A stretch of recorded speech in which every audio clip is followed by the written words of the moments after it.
प्रभातखबर.com, विश्वास वही, रफ्तार नहीं। मैं हूं इसके इलाहाबादी। इस वक्त हम मौजूद हैं प्रयागराज के परेड ग्राउंड में। हमारे साथ एक युवा जुड़ रहे हैं, उनसे बात करेंगे। नारी सशक्तिकरण सिर्फ बात नहीं, किस नज़रिए से आप देखते हैं इसे? मुझे ये लगता है कि ये मुद्दा नारी सशक्तिकरण का एक ऐसा मुद्दा रहा है जो कई दशकों से कई सरकारों से दबाया हुआ मुद्दा था। और जहाँ तक मेरी जानकारी में है, जब तक से मैं जानने लायक हुआ हूँ, मेरी जानकारी में किसी सरकार ने कभी ऐसा कोई इनिशिएटिव नहीं लॉन्च किया है नारी सशक्तिकरण को लेके। तो अगर बात करें आज की जनसभा की, तो ये काफ़ी बहुत ज़्यादा प्रभावशाली होगा। कहीं ना कहीं सरकार ने बेहतर काम किया, आपका मानना है? बिल्कुल, मैं मानता हूँ इस चीज़ को। आपको क्या लगता है इस कार्यक्रम को लेकर? हाँ, बढ़िया है, पर इन्होंने बेरोजगार छात्रों के ऊपर कुछ भी नहीं बोला। इससे हमें बहुत दुख हुआ। बेरोजगारी तो ज्वलंत मुद्दा रही है हमेशा से, सुबह से कई छात्रों ने उठाया। इसके इतर और कुछ बातें हैं तो बताइए। नहीं, हम इसीलिए आए हैं क्योंकि हम 3 साल से प्रयागराज में इसीलिए रह रहे हैं ताकि अब कोई वैकेंसी आएगी। अब कोई इतना पेपर दे चुके और लास्ट मोमेंट पे जब हम लोग एग्ज़ाम सेंटर में एग्ज़ाम दे चुके, बाहर निकलते पता चला पेपर लीक हो जाता है। हम बात कहीं से शुरू करें, लेकिन सारी बातचीत ले दे के बेरोजगारी पे ही आके ख़त्म होती है। आप किस नज़रिए से देखते हैं? आप सर, बात करें जहाँ तक बेरोजगारी की, तो बेरोजगारी एक कैंसर की तरह है और जो इतने दिनों से देश में फैला हुआ है, तो हम उस चीज़ का इलाज तुरंत तत्काल में नहीं कर सकते। और रही बात अगर बेरोजगारी की, तो बेरोजगारी पिछले कई दशकों से एक बहुत ज्वलंत मुद्दा रहा है। तो अगर हम पिछले 10 सालों का ट्रैक रिकॉर्ड देखें मोदी सरकार का, तो उस नज़रिए से अगर हम देखें और पिछले कई दशकों की सरकारों का और इस सरकार का कंपैरिजन करें, तो काफ़ी ज़्यादा अवसर बने हैं, नए अपॉर्चुनिटीज़ आई हैं यूथ के लिए। और रही बात अगर बेरोजगारी इतना ही ज्वलंत मुद्दा है, तो क्या कह रहे हैं आप? क्या सवाल? जी बिल्कुल, बोलिए आप। मेरा एक सीधा सा सवाल है। मेरा एक सीधा सा सवाल। जी आप बोलिए। मैं वही बता मैं एक सीधी सी बात बताऊं। बेरोजगारी के लिए अगर आप बात करते हैं, मैं सीधा सा एक सवाल आपसे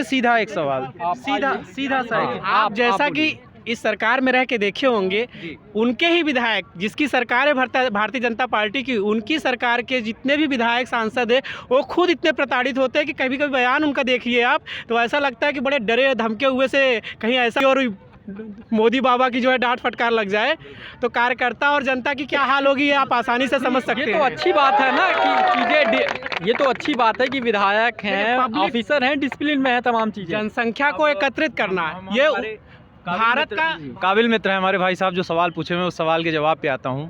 तो मित्रों, जैसे आपको सबको पता होगा कि भारतीय जनता पार्टी एक देश को समर्पित संगठन है और इसकी जड़ें राष्ट्रीय स्वयंसेवक संघ से जुड़ी हुई हैं। तो अगर बात करें राष्ट्रीय स्वयंसेवक संघ के संस्कारों की, तो जहाँ तक मुझे लगता है मेरे काबिल मित्र को इसके बारे में कोई जानकारी नहीं है।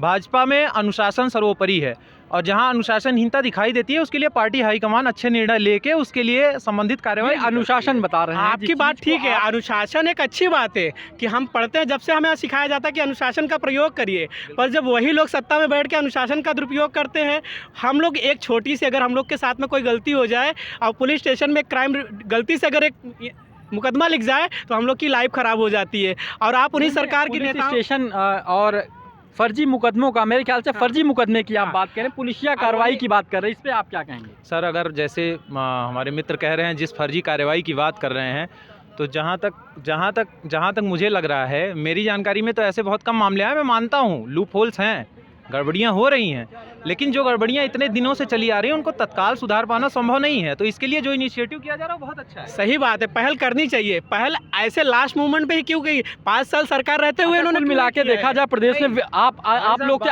आखिरी सवाल है कि प्रदेश में विधानसभा का चुनाव है, क्या माहौल है? ये डरी हुई सरकार है, जिससे आप देख रहे हैं कि इतनी सारी पब्लिक आ रही है, पब्लिक का आवागमन चालू है कि लोग जाना भी चालू कर दिए हैं। ये किस तरह की ये बुलाई गई एक तरह की पब्लिक का एक डिमांड नहीं है कि वो खुद से चल के आए हैं। अगर चल के आते हैं तो यहाँ के जिस धरती की बात करते हैं, प्रयागराज की गंगा आ गया, यहाँ के लोगों की जनसंख्या लगता है कि आगामी विधानसभा में क्या मायने होने वाले हैं, क्या नतीजे आने वाले हैं, जनता का रुख क्या है आगामी विधानसभा? उत्तर प्रदेश जनता भाजपा की तरफ से, या केंद्र हो या राज्य सरकार हो, ये जो भीड़ आप देख रहे हैं ना, ये भीड़ जबरदस्ती लाई गई है। कर्मचारियों भीड़ है, सरकार से जुड़े लोग हैं। ये आम जनता नहीं है। अब कहते हुए बड़ा दुख हो रहा है कि आप भी उसी भीड़ का हिस्सा हैं, आप भी उसी भीड़ का हिस्सा है। और सुनिए, मैं अपनी बात पूरी कर लूं, मैं अपने काबिल दोस्त को बताना चाहता हूं कि आपने कहा भीड़ की इच्छा, हम तो यही देखना चाह रहे थे कि सच्चाई कितनी है और इसलिए उस भीड़ में शामिल होना पड़ता है कभी कभी। देखिए आप एक विशेष विचारधारा से प्रेरित हैं, मैं उस विचारधारा का सम्मान करता हूं, लेकिन इस चीज़ को आप जानिए कि एक चेहरे के पीछे अगर इतनी भीड़ खड़ी है, मैं आपको लिख के देता हूं, आप किसी एक ऐसे नेता का नाम बता दीजिए जिसके लिए भीड़ इतनी पागल हो या लोगों के अंदर इतना दीवानापन हो। आपने देखा होगा कुछ समय पहले आपने देखा होगा कि एक लहर आई थी, मोदी घर घर योगी, राम को लाए हम उनको लाएंगे। सीधी सी बात है, सुनिए, सीधी सी बात है। ये देश 137 करोड़ के लोगों का देश है। ये देश 137 करोड़ लोगों का देश है और इस देश में हमें थोड़ा सा दुख हो रहा है मेरे भाई कि आप हमारी उम्र के यंग जनरेशन के हो के आप इस तरह बात करते हैं। कभी आपने उस लड़के से जाके पूछा, एक मिनट मेरी बात सुनिए, कभी आप मेरी बात सुनिए, आपने थोड़े समय पहले यूपी टेट का एग्जाम हुआ था, कभी आपने जाके उनसे पूछा, किसी का सेंटर कानपुर, किसी का लखनऊ, किसी का बनारस, ऐसी ठंड में क्या योगी बाबा या मोदी बाबा कभी आए थे आपके लिए? जेल जो है बतावा था, देश की कहानी नहीं, जो राम को लाए हैं हम उनको लाएंगे। यूपी में अब की बार फिर से भगवा ला रहे हैं। राम को लाने वाले योगी बाबा नहीं है, मोदी बाबा नहीं है।